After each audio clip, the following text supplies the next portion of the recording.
Assalamualaikum, welcome back to my channel. Mama gimana kabarnya nih? Semoga selalu dalam keadaan sehat walafiat ya, dimanapun mama berada. Amin. Untuk sarapan kali ini saya mau ngabisin stok nasi yang ada di rumah. Ada beberapa porsi lagi, bingung mau dimasak apa, jadi saya masak bubur aja. Buburnya juga tinggal ditambahin garam, kaldu bubuk gitu ya mak. Terus ditambahin sama rumput laut yang enggak asin, yang tawar gitu ya. Terus juga ini lauk pauknya ya yang ada aja di kulkas, yang ada di freezer. Ada nugget, ada sosis, dan juga ada tambahan telur gulung ya, lumayan lah ya untuk nambah-nambahin topping sebagai tambahan proteinnya. Dan mohon maaf banget ya mak, udah beberapa waktu nih saya nggak upload ya, ya biasalah ya. Namanya juga waktu itu Paksu dan anak saya sempat sakit ya, qadarullah saya juga tumbang. Jadi setelah 4 hari jadi suster di rumah dengan 2 pasien ya lama-lama tumbang juga ya mak. Alhamdulillah nggak terlalu lama. Yang bikin lama adalah menyelesaikan pekerjaan yang tertunda pada saat saya ya sakit gitu ya. Jadi ya itulah tumpukan kerjaan gitu, saya jadi nggak mau males syuting gitu ya mak, mau di videoin gitu males banget moodnya, pokoknya pengennya taunya beres, tahu-tahu udah istirahat aja gitu ya. Mungkin juga karena masih pemulihan jadi belum begitu mood untuk bikin video dan lain-lain. Dan alhamdulillahnya Masya Allah tabarakallah, subscribernya juga meskipun begitu tetap nambah. Terima kasih ya yang baru aja subscribe channel ini. Nah, jadi karena buburnya ini sudah berbumbu, sudah gurih pokoknya ya. Ini udah tinggal ditambahin aja topping yang udah saya bikin tadi. Nah, nanti nggak perlu pakai kecap lagi, itu sesuai selera aja ya. Kalau saya lebih suka bubur yang gurih ya, tanpa kecap manis. Ataupun ya paling banter kecap asin. Tapi karena ini sudah gurih, sudah ada rasanya, jadi nggak perlu lagi deh yang namanya kecap asin ataupun bumbu-bumbu yang lain. Sebenarnya bikin bubur sendiri di rumah itu lebih enak kemana-mana ya dibandingkan beli sebetulnya ya. Kalau misalnya beli porsi bubur itu udah pasti sedikit ya mak. Dan konsistensi bubur itu biasanya encer, nggak kental. Kalau bikin sendiri bisa lebih kental dan porsinya juga lebih banyak. Dan nggak saya nih kalau nggak makan yang pedes ya. Jadi ini karena kurang nendang, rasanya kurang apa gitu. Oh iya, kurang sambal ya, karena saya nggak bikin sambal di rumah, cabai nggak ada di rumah stoknya. Jadi saya pakein ya minyak cabai aja lah, chili oil aja, pakai juga sama cabai bubuk yang ada di rumah. Ini udah paling the best rasanya, udah pedes, anget, gurih. Aduh pokoknya nggak kebayang deh rasanya mak. Wangi lagi, ditambah lagi karena ada taburan dari rumput lautnya. Kalau masih punya banyak bahan dan banyak waktu, bisa juga ditambahin telur rebus atau potongan ayam rebus, dan juga ada daun bawang sama bawang gorengnya. Dan kembali lagi ke rutinitas sebagai ibu rumah tangga dan juga sebagai food prep fighter. Nah ini aduh saya pokoknya kalau nggak food prep itu udah deh kacau semua anggaran belanjanya ya mak. Belanja mingguan kali ini adalah belanja mingguan yang ketiga di bulan Desember. Dan seperti biasa juga di bulan Desember di penghujung tahun, di mana ada beberapa hari libur besar, udah pasti harga-harga bahan-bahan masakan juga pada naik. Aduh ya, kenapa sih harus ada momentum seperti itu? Kalau ada hari besar, ada libur besar, itu pasti harga-harga naik gitu ya. Udah jadi tradisi entah kenapa ya.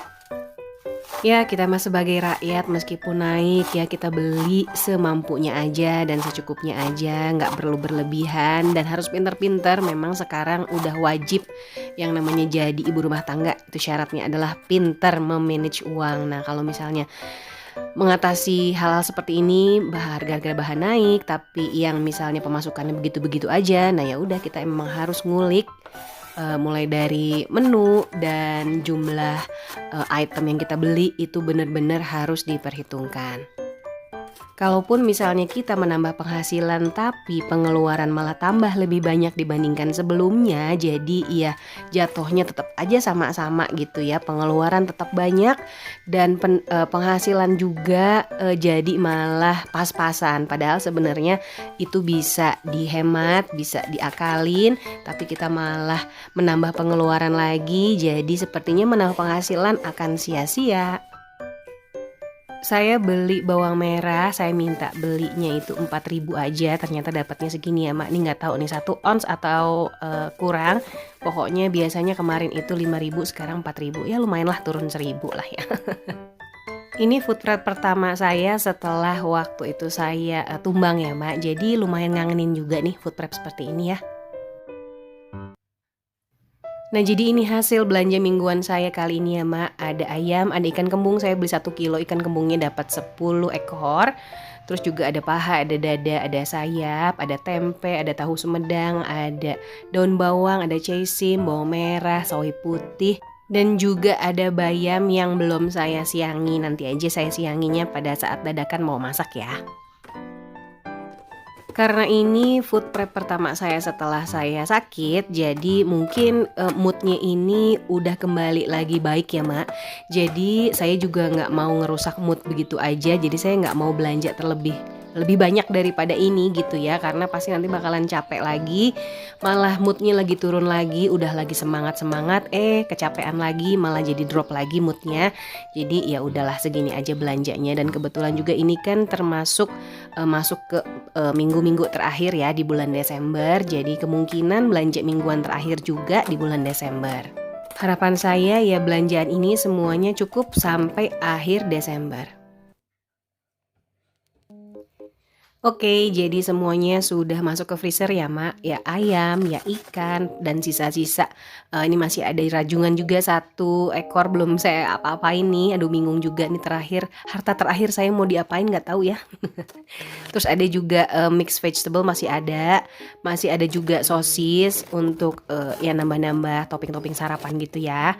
Karena nuggetnya udah habis kemarin, saya cuma beli yang 1 kilo aja 1 bungkus. Sisanya ya kalau nggak pakai sosis ya nasi goreng ya pakai telur, pokoknya pinter-pinter aja lah ya ngulik-ngulik menu sarapan, bosen deh tuh. Terus ini juga masih ada sisa daun bawang bombay, potongan bawang bombay. Terus ini ada bumbu putih masih ada nih, masih banyak ya karena kemarin saya nyetoknya lumayan banyak gitu. Jadi supaya nggak capek bolak-balik menghaluskan bumbu. Ini juga ada daun bawang sudah dipotong. Ya ini yang di bawah semua tadi udah saya masukin ke sini semua. Ada tahu sumedang, ada tempe, terus juga ada caisim, itu tomat sama wortel sebelah kiri itu sisa yang belanja sebelumnya ya Mak, masih awet, masih tahan, masih bagus keadaannya. Mohon maaf kalau keadaan kulkas ini terlihat berantakan ya Mak, karena ya sejak itu ya saya nggak pernah beberes kulkas lagi. Yang penting cuman ngelap-ngelap aja kalau ada yang kotor sedikit dielap supaya tetap bersih, menjaga kebersihan di dalam kulkas.